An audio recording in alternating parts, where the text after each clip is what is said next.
A CEO followed his employee home after she asked for leftover food. What he saw that night changed everything. Michael Reynolds had read thousands of employee requests over the years.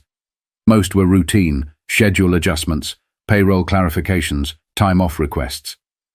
But tonight, as he sat in his quiet office, long after the last board member had left, one request caught his eye. It wasn't a complaint. It wasn't even a demand. It was simple. Almost too simple. Would it be possible to take home any leftover meals after my shift? Michael frowned. The name attached to the request was Sofia Carter, a line cook. Had been with the company for a little over a year. No complaints, no absences. Always clocked in on time, always clocked out last. But something about this message sat differently with him. Most employees didn't formally request leftover food. If they wanted extra, they usually just asked a manager in person or grabbed something quietly. Why did she feel the need to ask, officially, in writing? Michael wasn't the type to get sentimental over employee concerns. He was a CEO, after all.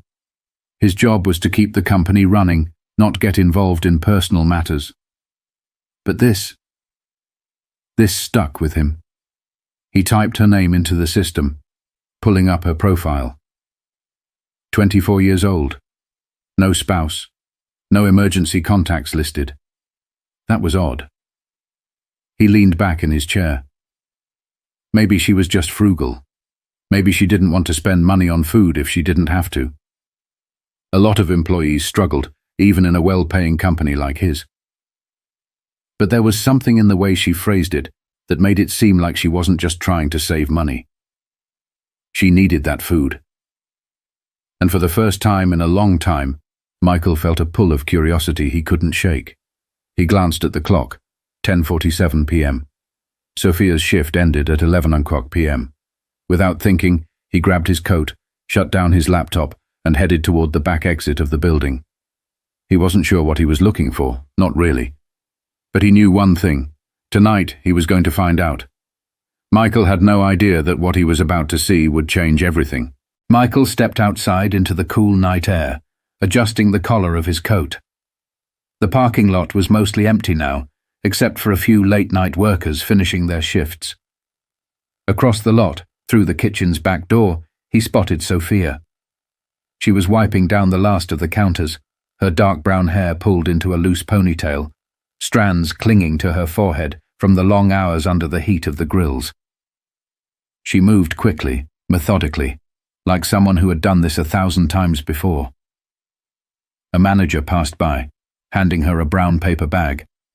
She thanked him with a small nod and tucked it under her arm. That must have been the food she requested. Michael watched as she untied her apron, folded it neatly, and grabbed her worn-out backpack from a hook. Then, without hesitation, she stepped out into the night, making her way toward the bus stop down the street. Michael hesitated.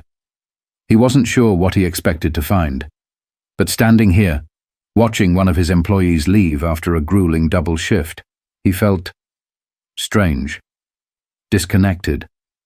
He had spent years at the top, private cars, first-class flights, executive lounges. The idea of taking the bus after working 16 hours on your feet? He had never once experienced it. And that thought alone was enough to push him forward. Michael climbed into his black sedan, but didn't turn on the engine right away. He waited. Sofia stood under the flickering streetlight, arms crossed, shifting from foot to foot. The bus was late. Finally, headlights appeared in the distance, and she stepped onto the bus, barely looking up. Michael tailed behind, careful to keep his distance. He didn't know exactly why he was doing this, just that something in his gut told him he had to. The bus ride was long. Longer than Michael anticipated. At every stop he expected her to get off, but she didn't. The further they went, the more unfamiliar the streets became. Streetlights grew sparser. Storefronts turned into boarded-up buildings. The city's skyline disappeared in the rearview mirror, replaced by run-down houses, chain-link fences, and forgotten lots. Michael checked the time. 12:22 a.m. After nearly an hour, Sofia finally pulled the yellow cord, signaling her stop. Michael kept his distance, parking at the far end of the street. She walked with purpose, never slowing down, never looking around. It wasn't a bad neighborhood, but it wasn't the kind of place you wanted to be alone at night either. Then she turned a corner and disappeared behind a row of parked cars. Michael exhaled sharply, gripping the steering wheel. He hadn't even realized he was holding his breath. He pulled forward slowly, careful not to make any sudden movements that might draw attention. Then he saw it. Not an apartment, not even a small house. A trailer. Sofia stepped up to the door, balancing the paper bag in one hand as she carefully unlocked it. Inside, a dim light flickered on, casting shadows against the thin curtains. Michael sat in stunned silence. This wasn't what he expected. This wasn't what he expected at all. But what he saw next made his stomach turn. Michael parked a short distance away, just far enough to observe without being seen. His heartbeat was steady, but his hands felt unusually tight against the steering wheel. Why was she living here? Sofia had worked for his company for over a year. He didn't know her salary off the top of his head, but it wasn't minimum wage. She wasn't a teenager working part-time, she was full-time, working double shifts. That should have been enough to afford at least a small apartment, shouldn't it? But here she was, stepping inside a trailer that looked barely held together, the kind of place people lived in when they had no other options. Michael leaned forward slightly, watching. Inside, the weak glow from a single overhead light revealed a cramped, cluttered interior. The walls were stained, the carpet thin and worn down. There were no decorations, no signs of luxury, just survival. Then, movement. 3 small figures emerged from the shadows. Children. Sofia barely had time to set the bag down before they rushed her, arms wrapping around her waist. She laughed softly, her exhaustion momentarily replaced by something warmer. Michael swallowed hard. They weren't her kids. They were too young for that. Siblings, maybe? Then, an older woman, frail and slow-moving, stepped into view. Her hair was streaked with grey, her shoulders hunched. A grandmother. Sofia gently helped her into a chair, speaking softly, her hand resting briefly on the woman's shoulder before she turned back to the paper bag on the counter. Michael watched as she carefully unpacked the food, dividing it onto 4 plates. Not 5. The kids dug in first, eating quickly, as if they were used to meals being small and uncertain. The grandmother ate slower, her hands unsteady as she lifted the fork to her lips. Sofia. She sat, but she didn't touch her plate. Michael's jaw clenched. She wasn't eating, she was pretending, cutting the food into smaller pieces, moving it around with her fork, smiling and nodding when the kids spoke, but never once taking a bite. She was giving up her own meal to make sure they had enough. Michael's chest tightened. He had come here expecting what? He wasn't sure. Maybe just to confirm that she needed the food. Maybe to satisfy some vague curiosity. But this was sacrifice. And it made his stomach twist in a way he wasn't prepared for. He thought about his own dinner that night. A perfectly plated steak at a high-end restaurant. A bill that cost more than Sofia probably made in 2 days. He hadn't even finished it. And yet here she was, sitting in a trailer after working a 16-hour shift, pretending to eat so her family wouldn't worry about her. Michael exhaled slowly, staring at the scene before him. This wasn't just an employee struggling to make ends meet. This was a broken system, and he was a part of it. But what he didn't know was that Sofia's story was even worse than it seemed. Michael sat in silence, gripping the steering wheel so hard his knuckles turned white. The quiet hum of the street around him felt distant, almost muted against the weight of what he was witnessing. Sofia smiled as she listened to the kids talk between bites, her tired eyes soft with affection. She looked happy, Or at least she was trying to be. But Michael could see the truth in the way she rubbed her temples when no one was looking, the way her shoulders sagged when she thought no one was paying attention. Then, the oldest child, a boy, maybe 10 or 11, said something that made Michael's chest tighten even more. "Did you eat at work today?"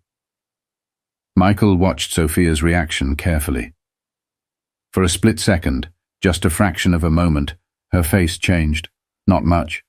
Just the tiniest flicker of hesitation before she forced that same tired smile and lied. "Yeah, I had something earlier." The boy stared at her, unconvinced, but he didn't push. He just nodded slowly and went back to his food. Michael felt sick. She wasn't just skipping dinner tonight. This was a pattern. She had likely been doing this for weeks, maybe months. And yet, she still got up every morning, went to work, stayed late, and came home with just enough to make sure her family didn't go hungry, even if that meant she did. Michael leaned back in his seat, exhaling sharply. This wasn't just unfair. This was unacceptable. And the worst part? He had never even noticed. Inside the trailer, Sofia finally stood up, gathering the empty plates. The kids let out tired yawns, stretching as they made their way toward a small, sectioned-off area in the back. The grandmother moved slower, shuffling toward what looked like a recliner instead of a bed. Michael squinted. That couldn't be right. The trailer was small, too small. There was no extra space, no second bedroom. He did a quick count in his head. 4 people. 1 room. Then he saw it. A thin mattress, barely more than a cushion, tucked into the corner near the kitchen. A single blanket neatly folded at the edge. Michael swallowed hard. That was Sofia's bed. Not a bedroom. Not even a couch. Just a thin mattress on the floor. After working double shifts, after standing for hours in front of a hot grill, after spending all day serving meals to strangers, this is where she laid her head at night. Michael had seen enough. He ran a business that prided itself on being family-oriented. He sat in meetings where executives talked about employee satisfaction and fair wages. And yet, here was one of his hardest-working employees, homeless, starving, sacrificing everything for her family. All while he sat in an office so large it had its own espresso machine and leather chairs worth more than this entire trailer. He thought about the company perks, bonuses, retreats, corporate dinners, the wasted food thrown away at the end of every shift, food that could have fed people like Sofia. Michael closed his eyes for a second, breathing through the anger rising in his chest. This wasn't right, and for the first time in a long time, he knew that simply feeling bad about it wasn't enough. Michael had to do something, and he had to do it now. Michael didn't go home that night. He couldn't. Instead, he sat in his car, staring at the trailer long after the lights inside flickered off. His mind was racing. How had he missed this? How many other employees were just like Sofia, silently struggling, showing up to work with smiles while their stomachs were empty? He thought about the corporate budget, the salaries of his executives, the thousands of dollars spent on marketing campaigns every month. And then he thought about Sofia's mattress on the floor. His fingers tightened around the steering wheel. This wasn't a personal failure. This was a company failure. And he was at the top of it. For years he had told himself that his employees were well taken care of. He had read reports, approved payroll structures, signed off on policies. But he had never really looked. Tonight, he had looked. And now, he couldn't ignore it. Michael picked up his phone and scrolled through his contacts. He didn't hesitate before pressing call. It rang twice before a groggy voice answered. "Sir, it's past midnight. Everything okay?" It was his head of operations, the same person responsible for overseeing the company's employee programs. "No," Michael said, his voice firm. "Everything is not okay." There was a pause on the other end. "What do you mean?" Michael glanced at the trailer one last time before turning the key in the ignition. "We need to fix this. All of it. First thing in the morning." He didn't wait for a response. He hung up. Because this wasn't a discussion. This was a decision. And Michael was just getting started. The next morning, Michael walked into the office with one goal in mind: change. By noon, policies were already being rewritten. Leftover food? No longer optional for employees. Now it would be packaged and distributed daily to workers who needed it. Wages? Re-evaluated and adjusted, ensuring that no full-time employee would ever have to choose between rent and food again. Emergency assistance? A new program launched, providing financial aid for employees facing hardships. And Sofia? She walked into work the next day like nothing had changed, until her manager pulled her aside and handed her an envelope. Inside was a significant raise, enough to move her family into an apartment, enough to let her eat without guilt, enough to give her the security she'd been fighting for all this time. And for the first time in a long time, she didn't have to pretend to be okay. Michael had come to work that morning as a CEO. He left as a leader. How many people around us are struggling in silence? How often do we look the other way? If you have the power to help, even in the smallest way, don't wait. Do something. Today.